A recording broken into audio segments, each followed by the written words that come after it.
Bonzo creditors have heard the collapsed Australian airline has debts of more than 127 million New Zealand dollars. We'll have more news headlines at 20 to 5. Kia ora, a time to check out traffic around the lot too. Luca Foreman is with us. Luca.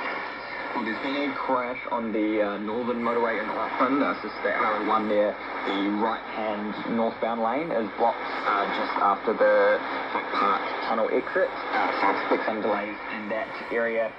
And there's also pretty significant delays heading in the other direction, southbound on the southern motorway. Probably that Friday rush, people maybe heading away for the weekend. There's about an hour and 15 minutes delay there, especially congested around Otahuhu. So it's about an hour and 40 minutes from the CBD to the Bombay Hills if you're heading in that direction.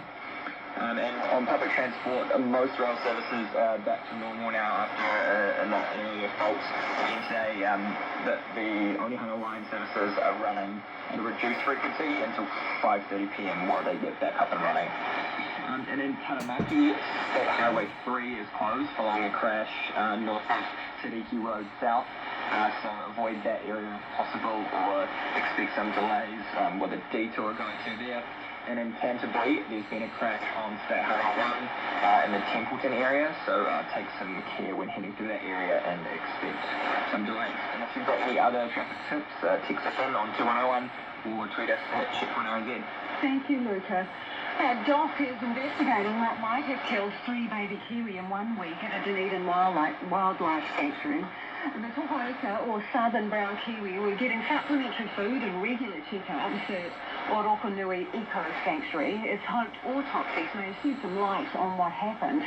The kiwi was part of the Operation Nest Egg program, where eggs are taken from areas in the wild where they're at risk and are hatched in incubators before being sent to the Eco Sanctuary to be raised for release back into the wild. Orokonui Eco Sanctuary educator Taylor Davies-Polly joins us now. Kia ora, Taylor. Kia ora. This must have been pretty sad for you guys. Yeah, it's incredibly sad for the sanctuary and for our community to have the loss of any taonga like these for koeka. And especially given how recent they are, but also I guess how much mahi our volunteers and staff and our wider community that cares about these birds puts into ensuring they thrive.